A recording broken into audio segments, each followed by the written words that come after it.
Outsourcing के जरिए, clerk की नियुक्ति आउटसोर्सिंग के जरिए, सिक्योरिटी गार्ड की नियुक्ति आउटसोर्सिंग के जरिए, लिफ्टमैन की नियुक्ति आउटसोर्सिंग के जरिए, इंजीनियर की नियुक्ति आउटसोर्सिंग के जरिए। आउटसोर्सिंग एक शब्द ऐसा आप लेके आए, हर काम में जहां पे एससी एसटी ओबीसी को नौकरियां मिल सकती थी, आपने पिछले 10 साल के अंदर उनका हक मारने का काम किया। अब ये जाति जनगणना पे मेरे 3 सवाल हैं और मैं चाहता हूं भारतीय जनता पार्टी इसका जवाब दे। नंबर 1, इस जाति जनगणना के लिए आपने कोई टाइमलाइन फिक्स नहीं किया, क्यों? क्या आप इसका वही हाल करना चाहते हैं जो महिला आरक्षण का हुआ? महिला आरक्षण में आप 1 इंच आज तक आगे नहीं बढ़े। यही नौटंकी और यही जुमला आप जाति जनगणना के साथ करना चाहते हैं। नंबर 2, आपने इस पे कोई बजट का अलॉटमेंट नहीं किया। कितने दिनों में, कितने खर्च में, कितना अनुमानित राशि में आप ये जाति जनगणना पूरी कर पाए? नंबर 3, जाति जनगणना के नतीजे आपके पास आ गए, पता चल गया इतने ओबीसी हैं, इतने एससी हैं, इतने एसटी हैं। उसके बाद आप क्या करेंगे?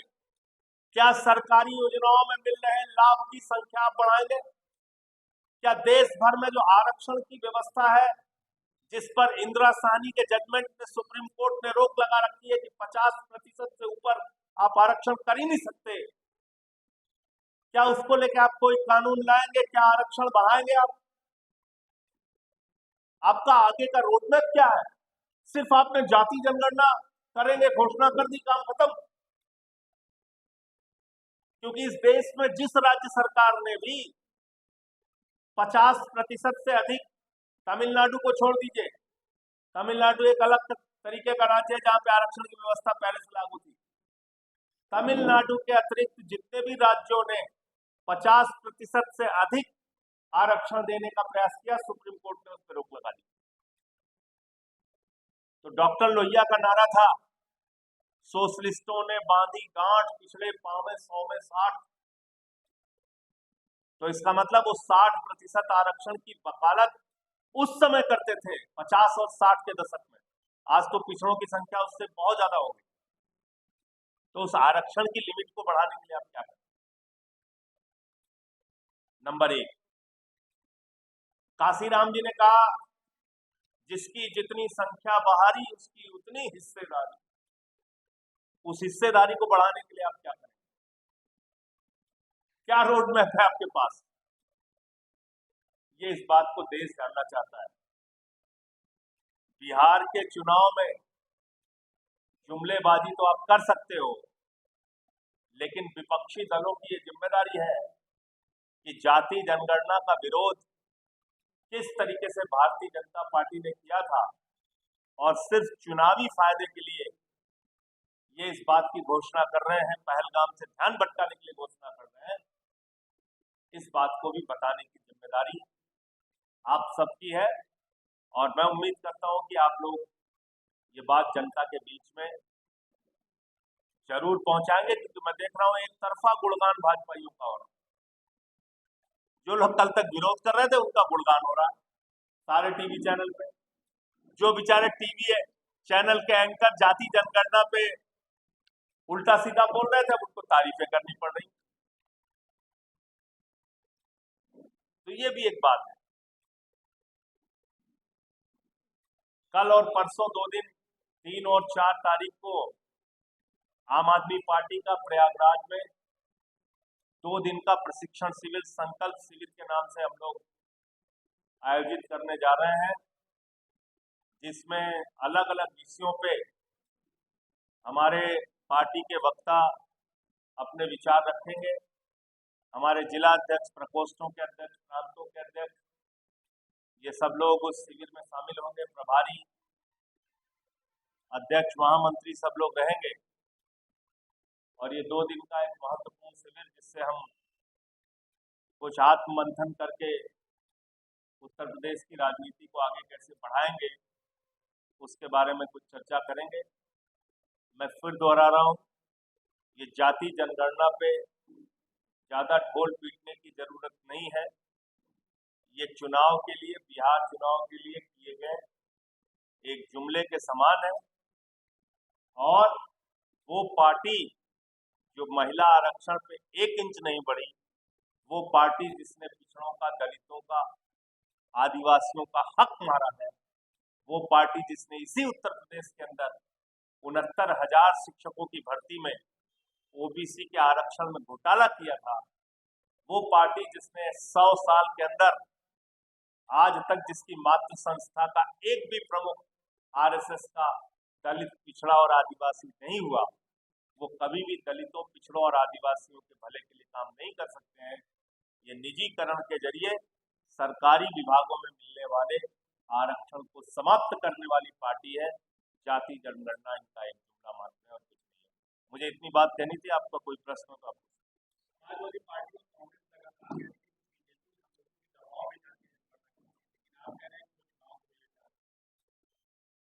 मुझे ऐसा लगता है कि ये चुनाव के कारण कर रहे हैं, क्योंकि महिला आरक्षण बिल पास हुए कितना समय हो गया आप बताइए? 1.5 साल के लगभग हो गया। 1 इंच सरकार उस पर आगे बढ़ी हो तो आप बता दें। 2 करोड़ नौकरियां देने का वादा ये लोग करते हैं, नहीं कर देते। काला धन लाने की, 15 लाख देने की बात कहते हैं, नहीं करते। एमएसपी दोगुना करने की बात कहते हैं, नहीं करते। डॉलर को कमजोर करने, रुपए को मजबूत करने की बात करते हैं, नहीं करते।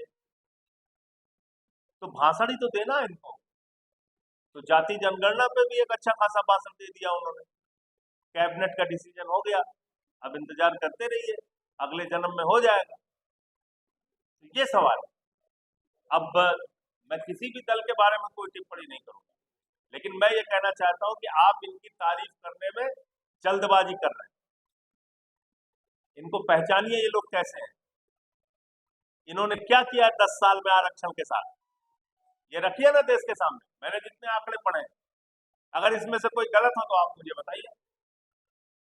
भैया, केंद्रीय सचिव और केंद्रीय संयुक्त सचिव की नियुक्ति तो आपके हाथ में है। वहां आपने 322 अधिकारी में कै % बिठा रखा है बताइए आप? SC ST OBC मिला के जिसकी 80% भागीदारी है, उसको 10% भी आपने, 15% आपने वहां पे जगह दे रखी है। अब देखिए, इसमें मैं टिप्पणी नहीं करूंगा। कब वो ओबीसी बने, कैसे वो ओबीसी बने, कितना वो ओबीसी है, कितना वो ओबीसी के भले के लिए कर रहे हैं, ये सब एक जैसे पिक्चर में आता है ना, इसके तमाम पात्र काल्पनिक हैं। तो ये उसी तरह की हालत है। मैं ये कुछ नहीं कह रहा हूँ, मैं ये कह रहा हूँ कि ओबीसी के भले के लिए 10 साल में किए गए उनके काम सामने दिखते नहीं, और जाति जनगणना का जिस प्रकार से उन्होंने विरोध किया था, उसमें भी उनका कोई प्रेम SC ST OBC के लिए दिखता नहीं। और जिस तरह से अपने दोस्तों को सरकारी कंपनियां उन्होंने 10 साल में नीलाम की है, और आउटसोर्सिंग के जरिए अलग अलग पदों पे, मैंने आपको बताया तो, सफाई कर्मी हो, ड्राइवर हो, लिफ्टमैन हो, सिक्योरिटी गार्ड हो, क्लर्क हो, सारी जगह तो आपने आउटसोर्स करके प्राइवेट लोगों को बिठा दिया। आप कहाँ नौकरियों में आरक्षण देते?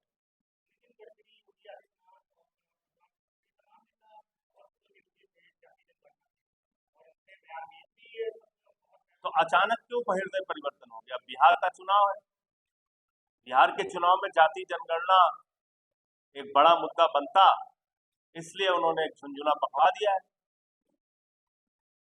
बिहार चुनाव के पहले। और अब आप देखिए देश में चर्चा क्या हो रही है इस समय। पहलगाम की चर्चा, इनकी नाकामी पीछे हो गई, अब जाति जनगणना की चर्चा चल रही है टीवी चैनल पे। देखिए, डाउट इनके कृत्यों से है, इनकी सोच से है, इनकी विचारधारा से है। क्या ये सच नहीं है कि इसी उत्तर प्रदेश के अंदर EWS की नियुक्ति के नाम पे या नॉट फाउंड सुइटेबल के नाम पे आपने ओबीसी के, दलितों के, पिछड़ों के हक मारे? क्या ये सच नहीं है? विश्वविद्यालयों में एक कैटेगरी आपने बना ली है, नॉट फाउंड सुइटेबल, NFS, और उसके नाम पे आप आउट करते जाते हैं SC ST OBC को। ये तो आंकड़े बोल रहे हैं ना खुले, आप उससे कैसे इनकार कर सकते हैं? मेरिट लिस्ट बन रही है, उसमें OBC की जो मेरिट लिस्ट बन रही है वो ज्यादा जा रही है, जो EWS की है वो कम जा रही है। तो इसका मतलब जो OBC है या SC ST है, उनके पिछड़ेपन के कारण या उनके आर्थिक रूप से, राजनीतिक रूप से, सामाजिक रूप से पिछड़ेपन के कारण आपने उनको आरक्षण दिया है, तो उसका क्या लाभ मिल रहा है?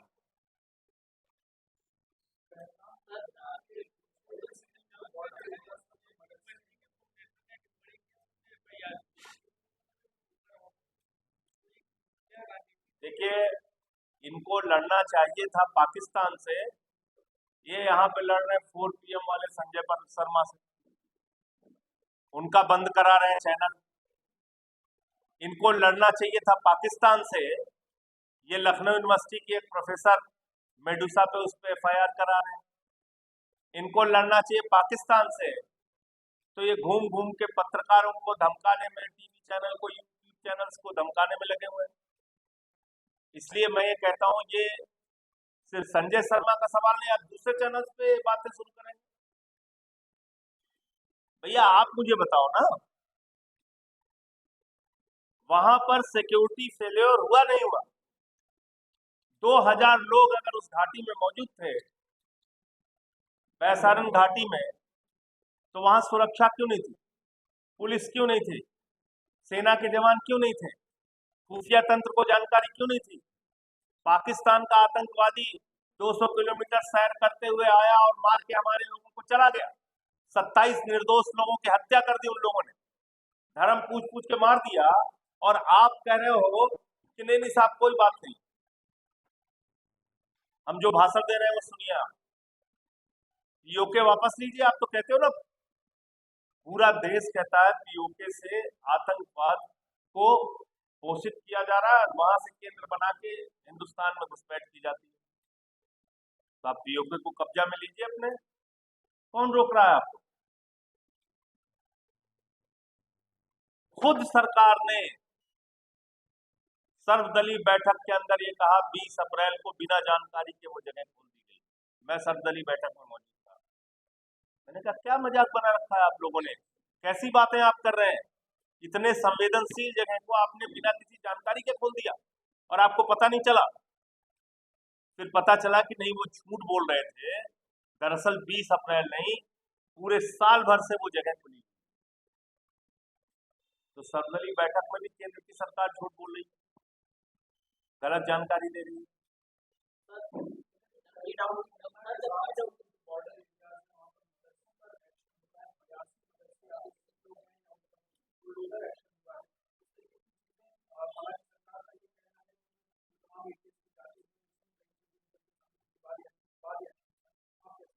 तो वो पहलगाम की घटना का इंतजार कर रहे थे कि पहलगाम में जब हमारे 27 निर्दोष लोगों की जान चली जाएगी, उसके बाद ATS को ये जानकारी होगी कि इन मदरसों से गड़बड़ी हो रही थी, अब इसको तोड़ना नहीं। ये क्या बात ये विश्वसनीय लगती है?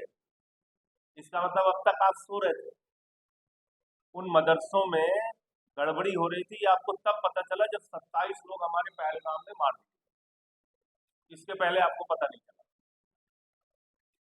तो कैसे नाकारा अफसर है, कैसी नाकारी सरकार है?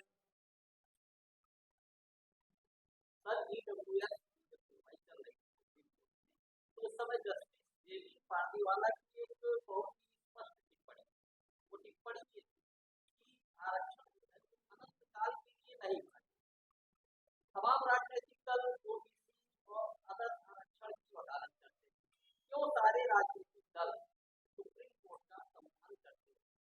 एक आपसी सहमति बनाते हैं, आरक्षण पर एक सामंजस्य क्यों नहीं बनाते हैं, जिससे अगला वर्ग और पिछड़ा वर्ग दोनों का भला हो? पहली बात तो अगड़ा वर्ग अब कोई आरक्षण से वंचित नहीं है। पहले जैसे अगले वर्ग के लोग कहते थे अरे ये तो रिजर्व कोटा वाला है, रिजर्व कोटा वाला है, वो सब बात अब खत्म हो गई। अब अगड़ा वर्ग भी आरक्षण की श्रेणी में आता है। पहली बात तो ये क्लियर। दूसरी बात ये है कि अगर आज भी मंदिर जाने से दलितों को रोका जा रहा है, घोड़ी पर बैठने से, मूछ रखने से उनको मारा जा रहा है। अगर आज भी भारतीय जनता पार्टी का नेता मध्य प्रदेश में आदिवासी के सर पे पेशाब कर रहा है तो बिल्कुल जरूरी आरक्षण। योगी आदित्यनाथ मेरी बात सुनिए आप, मेरी बात तो सुनिए आप, मेरी बात आप सुन लीजिए। सामाजिक भेदभाव जब तक है, हजारों वर्षों से समाज के एक बड़े बड़े वर्ग को आपने जिस तरीके से कुचल के रखने का प्रयास किया, अगर वो दृश्य आज भी देखने को मिल रहा है तो शर्म आती है। और निश्चित रूप से आरक्षण के बारे में लोहिया जी ने क्या कहा, एक व्यक्ति 20 किलोमीटर आगे खड़ा है, एक व्यक्ति 0 पॉइंट पे खड़ा है, दोनों के बीच में प्रतियोगिता नहीं होनी चाहिए। उस 0 पॉइंट पे खड़े हुए व्यक्ति को 20 किलोमीटर आगे पहुंचा दो, फिर प्रतियोगिता कराओ, तब पता चलेगा। अभी असलियत बताऊं आपको, इसी यूपीएससी में आंकड़े आए, उठा के देख लीजिए। इंटरव्यू में नंबर कुछ लोगों को ज्यादा दे दिया गया, कुछ लोगों को जानबूझ के कम दे दिया गया, रैंक में वो पीछे चले गए। क्या ये सच्चाई नहीं? तो इसलिए मैं ये कहता, और एक बात आप समझिए, हमेशा सच कहने के लिए हिम्मत होनी चाहिए। अपना अपना फायदा तो हर आदमी सोचने में लग जाएगा तो उसकी कोई सीमा नहीं। इसलिए जो इस समय इस देश के अंदर अन्याय हो रहा है दलितों के साथ, पिछड़ों के साथ, गांवों में जिस प्रकार से मंदिरों में कभी कभी घोड़ी पे बैठने के जो दृश्य सामने आते हैं, वो कोई आप इस बात को, सच्चाई को मानिए कि अभी भी एक भेदभाव है समाज में।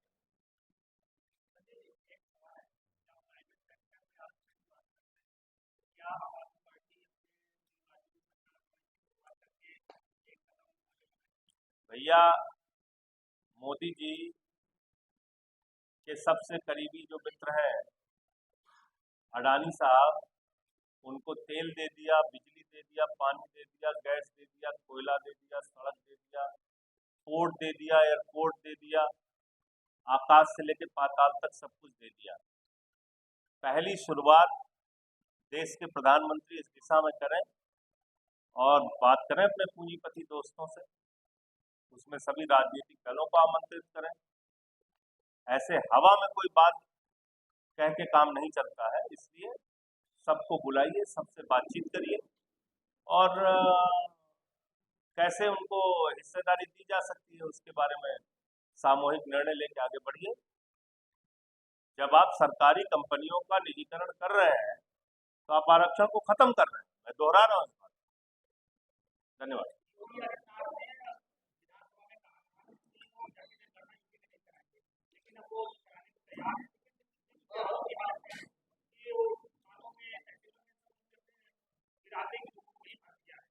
देखिए, ऐसा है कि कथनी और करनी का फर्क बिल्कुल खुली आंखों से सबको दिखता है। अगर आप कह रहे हैं आरक्षण और जाति जनगणना के बारे में पहले खिलाफ बोल रहे हैं, कह रहे हैं हम कराएंगे, तो बिल्कुल ठीक। आपने प्रशासनिक नियुक्तियों में भी आप कितनी भागीदारी किस किस जाति के लोगों